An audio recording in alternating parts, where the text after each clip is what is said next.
In this video, I want to talk about what I think is going to be the top builds for every class going into Diablo 4 Season 4, with a bunch of patch notes coming out and basically a library to read. If you didn't have any time to go through it, this video is going to get you up to speed. So, let's start off with the Barbarian and find out where that might look based on the PTR notes. The build brought to you by Rob2628 is the Dual Swing Dust Devil BARB, and after the PTR, this build was revised, so now we can actually see the screen, right? The build is now capped at 15 Dust Devils on the screen at any one time, and I still think that this build will do more than enough damage to help you and your friends delve deep into Pit level 200 and kill 200 Torment bosses with ease. It's still going to be, in my opinion, the #1 BARB build. The Druid, this build comes down from Goblin Ink or Ace of Spades. Tornado was luckily passed over in the patch notes. It was seemingly not impacted by the PTR nerfs, leaving it still a top contender in the Druid ranks, in my opinion. Now, there is another build, because I was talking to Boiler Up, that looks really good too, called Hurricane. Hurricane, in this image here, can do multiple millions of damage, 45 million, 20 million. It's doing lots, and that's not even bug damage, and that could do even more. Some of the stuff we were seeing in the PTR from some of these content creators and authors was not min-maxed perfect gear. We didn't have uber uniques, we didn't have greater affix rolled, perfectly masterwork stuff. There's always room to grow. I think Tornado Druid's going to be absolutely incredible, easy to play, and damn good if you're a Druid. The Rogue class. Slager brings to light a new rapid-fire Rogue build, which, contrary to popular belief online, I think is going to perform very well for Rogue players. I don't see a whole lot of other options outside of this for, like, leading the pack for the Rogue, so rapid fire here is going to be able to clear 200 content as it did in the PTR. It's going to be able to clap Torment 200 bosses, but it's going to do it slower than other classes. Now, you may not care. Like, what the hell does a Rogue care what a SORC is doing, you know? It doesn't matter. You're a Rogue. Do Rogue things.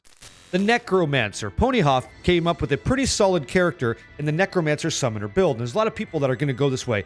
Summoner Necromancer is going to be, in my opinion, the flagship class and build, different ways to go, for many players in Diablo 4 Season 4.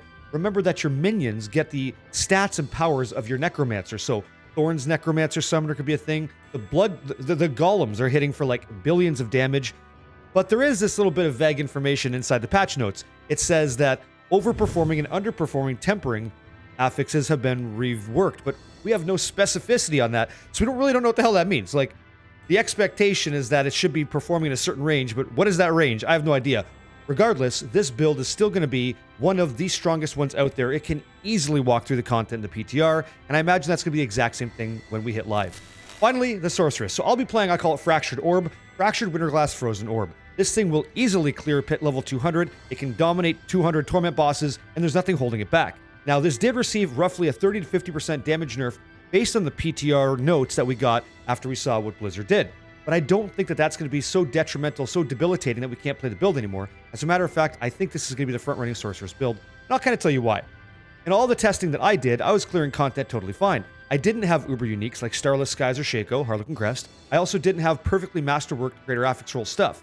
And in this description of this video, you're going to see all the build guides listed. And in this one, you'll see we still have the ability to hit armor cap like all these other builds do. We still hit resistance cap easily. We have about a 45% cooldown reduction, and our build's going to feel real slick with all that jazz. So I think that the SORC, Frozen Orb, Barbarian, Dual Swing Dust Devils. I think you're going to go with Summoner on Necro, Rapid Fire on Rogue, and then Tornado on Druid. Now, this is my guess going into it. I know you can get to the end game with these builds, and my point here is I want to share with you my thoughts on the top 5 builds, one for each class, but that doesn't make them the only builds. This is a season where your Codex of Power is wide open. You can do whatever you want. As you get a Codex of Power, you can use it on your main character or just absolutely slot it on your alt easily. It's great. It's a great itemization opportunity to make other characters and other builds, but I think this will guarantee you to cross the finish line if you go this way based off these content creators' build guides. I think it's going to be fine. But don't make this the only options you have. You have so many. But this should get you started. Hopefully, I see you guys in Diablo 4 Season 4. If you're interested, I totally am. And I'll catch you guys on the next one. Thanks for checking out the video, everybody.